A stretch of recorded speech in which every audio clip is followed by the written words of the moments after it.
Hello, I'm Deb Knight. Welcome to A Current Affair. He's making big bucks selling tiny homes, but Spencer Porter's customers claim it's all a rip-off. They say he takes deposits and disappears, and they're not letting him get away with it. Hi, my name's Spencer Porter. Evil, delusional. We've got an incredible team. It is just a debacle of an operation. I think he's the biggest scumbag I've ever met.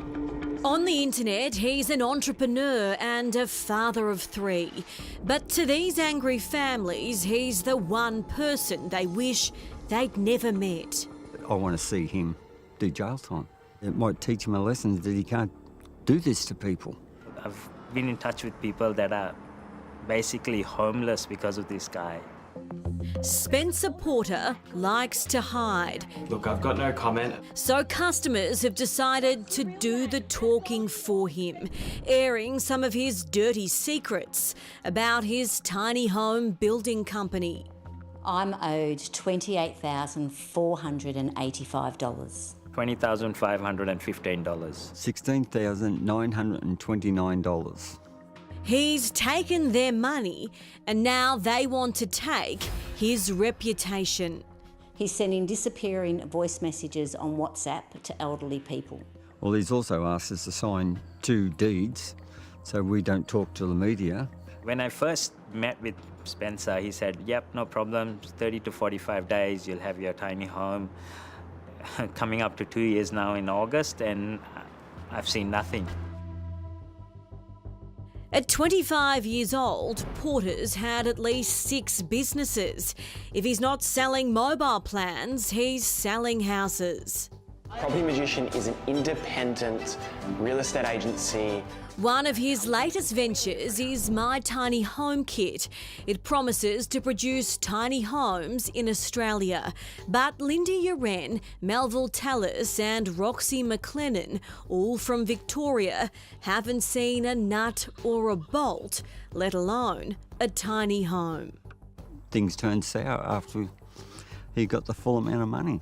As soon as I paid the remainder of the money, he kind of became hard to reach. I don't know how he sleeps at night. Oh, look, slowly but surely, I'm getting there now. Yeah. This was supposed to be the site for my retirement home. Roxy was meant to retire last year. Instead, she's still working to save up money to turn 2 site offices into a home.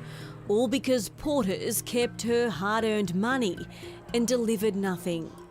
We have tried very hard to get this money back from this man. Melville paid Porter for a tiny home so his mother-in-law could live in the backyard. I've made peace that I have probably lost that money, but I want justice. After a day at work, Melville heads home to work on a spreadsheet. He's documenting Porter's victims. It's just heartbreaking. There's about 40 of them and they meet once a week. Yes, I spoke to the tumor affair today. They've even created a website dedicated to warning others.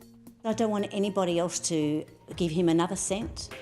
Lindy ordered a tiny home 2 years ago. So far, she's got this, even though she paid for a full installation. You can't even get a plan out of him to try and put it together even if you wanted to. But would Lindy want it even if he did? Here's a look at Porter's handiwork. A tiny home he managed to get upright, but with a kitchen bench upside down and no front door because it too was installed the wrong way round. He is not what he appears to be. What sickens them most isn't the fact they've lost thousands of dollars, it's how he seals the deal. Porter claims to have written this book from recordings his dying mother made. Emma Porter died from bone cancer when he was 10 months old. So I believe he's using the story from his mum to create a persona that he is a nice, kind person. The fact that he's using his mum's story to play with people's feelings disgusts me. I decided that I was going to donate, or I am going to donate, all of the proceeds to the Peter Mac Foundation. But when we asked the Peter MacCallum Cancer Foundation about it, they knew nothing.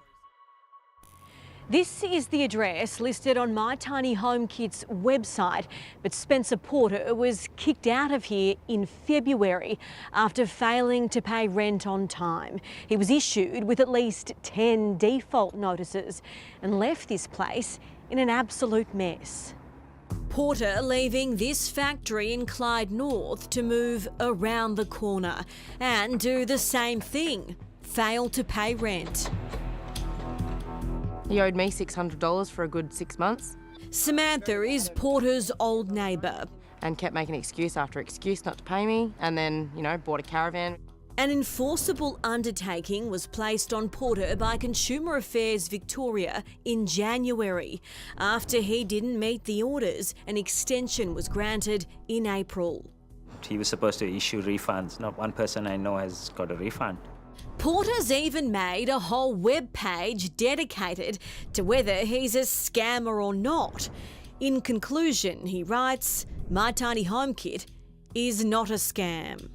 I just don't think he should get away with it. My Tiny Home Kit should be shut down. Spencer Porter needs to be stopped.